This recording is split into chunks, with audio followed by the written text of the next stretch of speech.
प्रबोधिनी एकादशी व्रत कथा। कार्तिक माह के शुक्ल पक्ष की एकादशी व्रत कथा।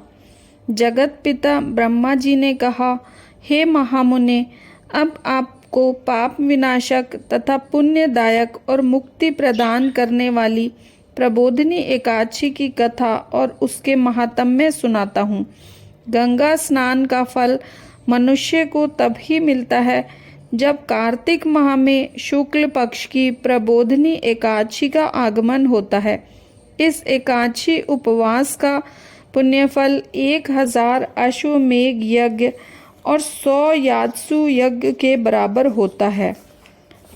नारद ऋषि ने कहा, हे पिता, अब आप यह बतलाएं कि सायंकाल को एक बार भोजन लेने से, रात्रि में भोजन लेने से तथा सारे दिन के उपवास से क्या क्या पुण्य फल मिलते हैं।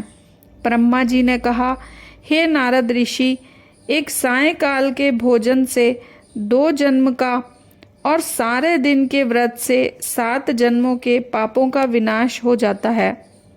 जो चीज़ त्रिलोक में नहीं मिल सकती, वे चीज़ प्रबोधिनी एकादशी उपवास के प्रभाव से प्राप्त हो जाती है। इस उपवास के पुण्य प्रभाव से पहाड़ समान भारी अनेक पाप पल मात्र में ही जलकर भस्म हो जाते हैं। प्रबोधिनी उपवास से पिछले जन्म में किए हुए बुरे कर्म भी पल भर में समाप्त हो जाते हैं। इस प्रकार प्रबोधिनी उपवास की विधि और नियमानुसार करने से संपूर्ण फल मिलता है। ब्रह्मा जी बोले, हे ऋषिराज, श्रद्धा भाव से थोड़ा पुण्य करने वालों का पुण्य भी पर्वत की तरह महान हो जाता है। अपने मन में प्रबोधिनी एकादशी उपवास की इच्छा रखने वाले को 100 जन्मों के पापों से छुटकारा मिल जाता है।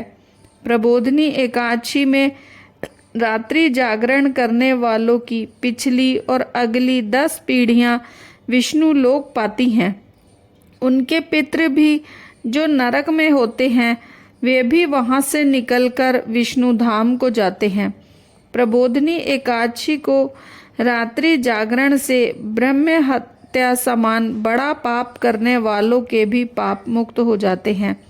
इस एकादशी उपवास का पुण्य फल अश्वमेघ यज्ञ से भी महान होता है। तीर्थाटन, स्वर्ण, पृथ्वी या गोदान से प्राप्त पुण्य भी कार्तिक माह की शुक्ल पक्ष की प्रबोधिनी तिथि से प्राप्त पुण्य के समान होता है। इस पृथ्वी पर उस प्राणी का जन्म सफल माना जाता है जो प्रबोधिनी एकादशी उपवास से अपना कुल पवित्र कर लेते हैं। विश्व के समस्त तीर्थ तथा जितने भी तीर्थों की आशा की जा सकती है, वे प्रबोधिनी एकादशी उपवास करने वाले के घर में ही वास करते हैं। अतः मनुष्य को सभी कर्मों को छोड़कर प्रभु की प्रसन्नता हेतु कार्तिक माह की इस एकादशी का उपवास अवश्य ही करना चाहिए। इस एकादशी का उपवास करने वाले धनी, योगी, तपस्वी, इंद्रियों को अपने अधीन रखने वाले होते हैं, क्योंकि ये एकादशी भगवान विष्णु को अत्यंत प्रिय है। इस एकादशी उपवास के प्रभाव से मनुष्य का पुनर्जन्म नहीं होता है तथा उसके तीनों प्रकार के कामिक, वाचिक तथा मानसिक पाप समाप्त हो जाते हैं।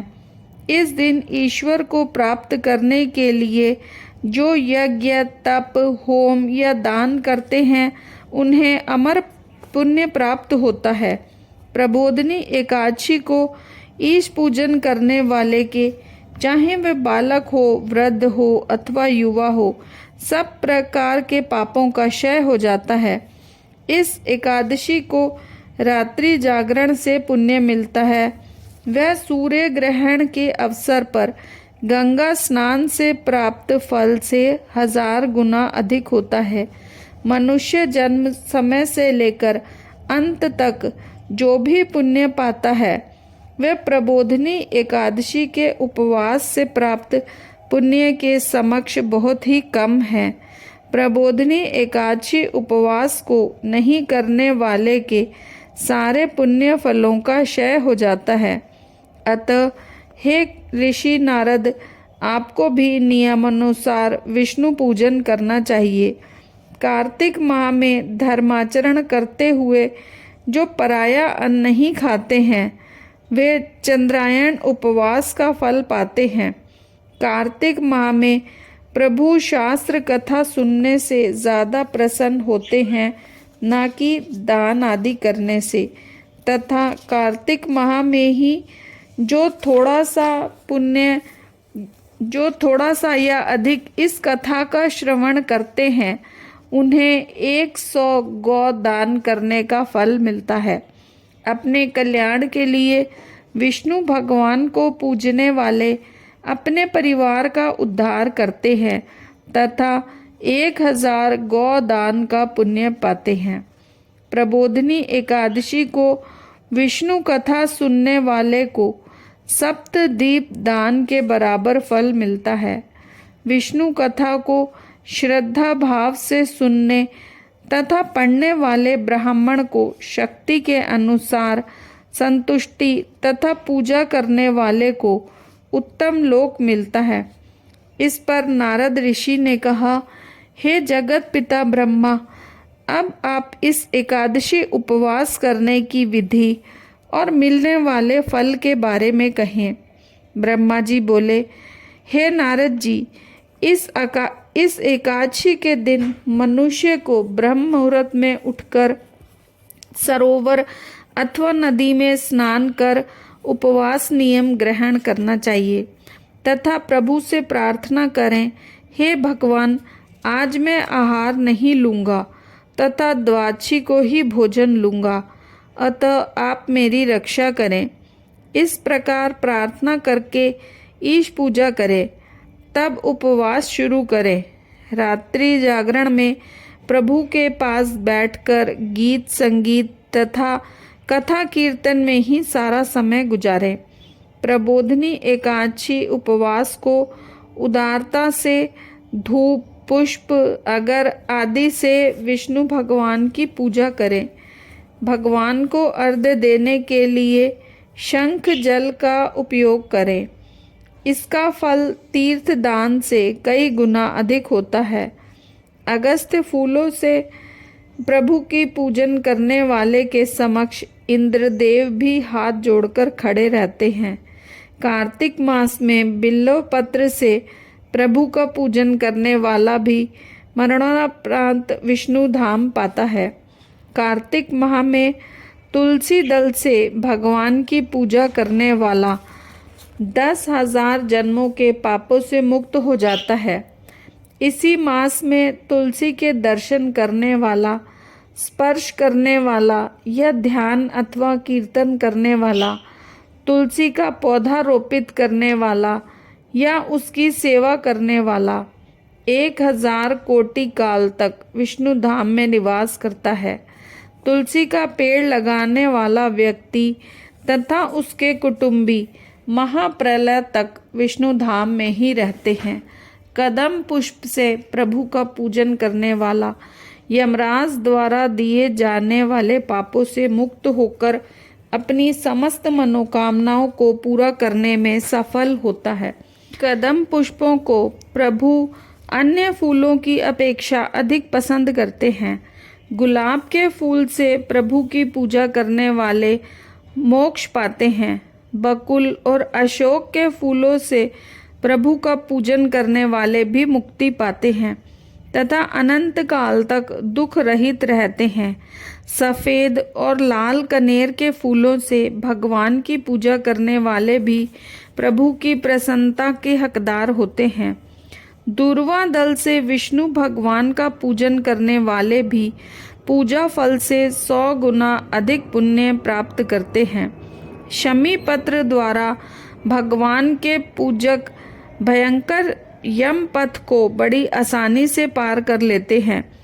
चंपक के फूलों से विष्णु भगवान का पूजन करने वाले भव सागर में आवागमन के चक्र से मुक्ति पा जाते हैं। स्वर्ण निर्मित केतकी के फूल प्रभु पर चढ़ाने वाले तो करोड़ों जन्मों के पाप दोषों से छूट जाते हैं।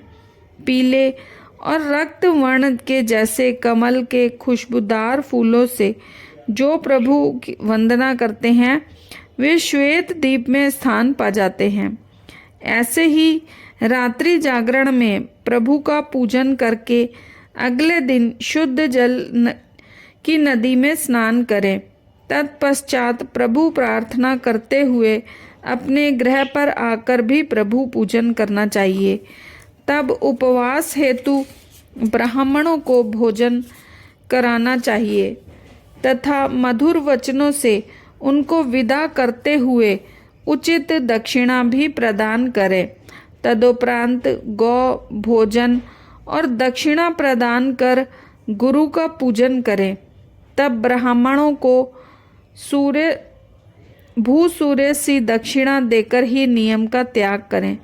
रात्रि को ब्राह्मणों को भोजन कराकर स्वर्ण मणित बैल का दान करें। रात्रि को स्नान करने वाले मधु और दही का दान करें। फल की आशा करने वाले फलदान करें। तेल के स्थान पर घी और घी की बजाय दूध और अन्नों में चावल का दान दें। प्रबोधनी उपवास काल में पृथ्वी पर सोने वाले को अन्य वस्तुओं सहित शैया भी दान में देनी चाहिए। मौन व्रत रखने वाले को स्वर्ण के साथ तिल भी दान करने चाहिए। कार्तिक माह में उपाहन जूते नहीं पहनने वाले को इनका दान करना चाहिए। कार्तिक मास में नमक का त्याग करने वाले को शक्कर का दान बताया गया है। प्रतिदिन देवालय में दीप जलाने वाले को घी तथा बत्ती वाला तांबे या स्वर्ण का दीपदान करना अनिवार्य है। चातुर्मास उपवास काल में किसी वस्तु का त्याग करने वाले को 10 दिन के पश्चात ही उस वस्तु को पुनः ग्रहण करना चाहिए। प्रबोधनी एकादशी उपवास को नियमानुसार और विधि पूर्वक संपन्न करने वाला इस जीवन में अनेक सुख पाता है और मरणोपरांत उसे देवलोक प्राप्त होता है। चातुर्मास उपवास को विघ्न रहित संपूर्ण करने वाला अंत में भव बंधन से मुक्त हो मोक्ष पाता है। उन्हें दोबारा जन्म नहीं मिलता। जिन व्रतधारियों का व्रत खंडित हो जाए उन्हें निसंकोच इस व्रत को पुनः प्रारंभ कर देना चाहिए। जो मनुष्य इस प्रबोधनी एकादशी के महात्म्य को सुनते व पढ़ते हैं उन्हें अनेकों गोदान का फल मिलता है।